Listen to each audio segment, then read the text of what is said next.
welcome to Storytime with Judy.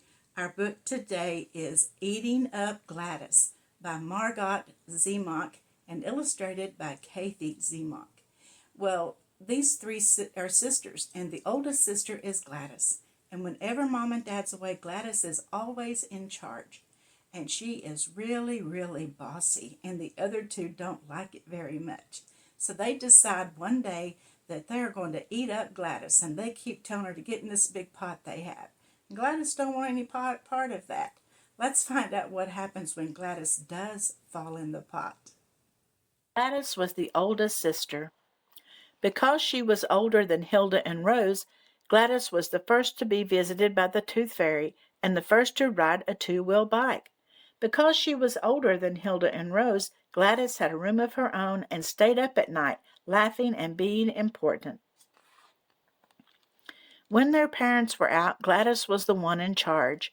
Gladys was the only one allowed to take care of the baby or heat up the food for dinner.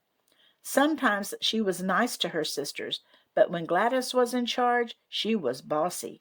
When Gladys yelled, she could be heard a block away. And when she stomped her foot, Hilda and Rose usually did what she wanted. One evening when their parents were out, Gladys was bossier than ever. Hilda and Rose, Gladys commanded, put away your toys and set the table. They hang up their coats and put your pajamas on, and don't make any noise because the baby is sleeping. But Hilda was tired of Gladys bossing her around. Gladys, said Hilda, you're not the boss of me. Oh, yes, I am the boss of you, snapped Gladys. I'm the one in charge. So put away your toys, set the table, hang up your coats, and get your pajamas on now. And don't forget, the baby's sleeping. Then Gladys stomped upstairs to her room. That's the end, declared Hilda. Let's get rid of that bossy girl. Let's have her for dinner and be done with her forever. Hilda and Rose rolled around laughing. Eating up Gladys, ha ha! Gladys is so big, we'll need a lot of dishes, said Hilda. That's for sure, said Rose, a lot of dishes. And Gladys is so mean she might not taste good, said Hilda. That's for sure, said Rose. We'll need good things to eat with her with. Hilda and Rose set the table for a feast. How will we cook that bossy girl? Rose asked. In a pot, said Hilda. In a really big pot. That's for sure, said Rose. Hilda and Rose found the biggest pot in the house and marched upstairs to get Gladys.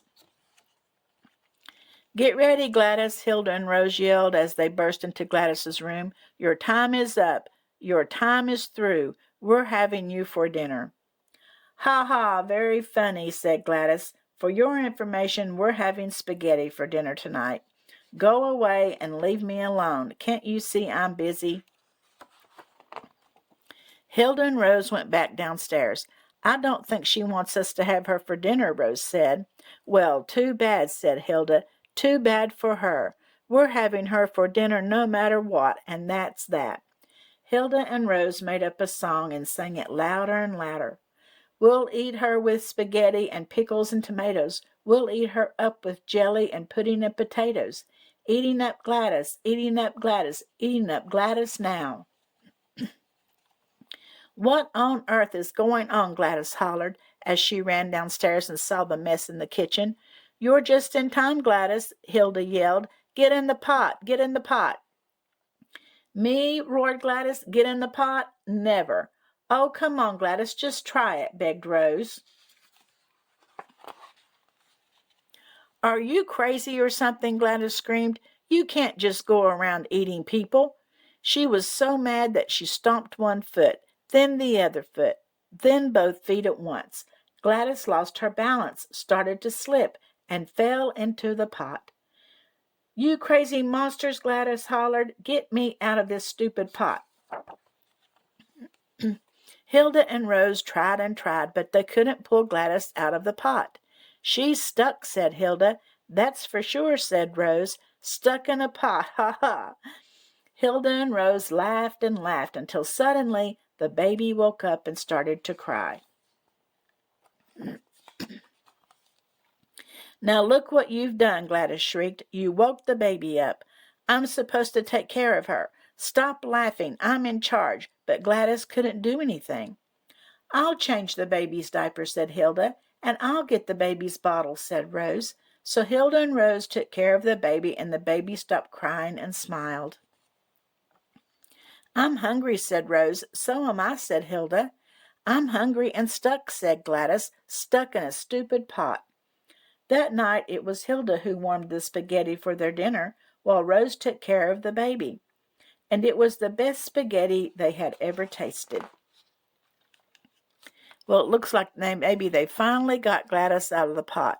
But maybe Gladys saw that they could help and do more. Maybe she wouldn't be so bossy anymore. What do you think? But sometimes parents do leave the older sister or brother in charge, don't they? And we need to listen to them just like we do our parents when our parents aren't there. I hope that you enjoyed this story, and I'll see you again tomorrow. And don't forget to like and subscribe.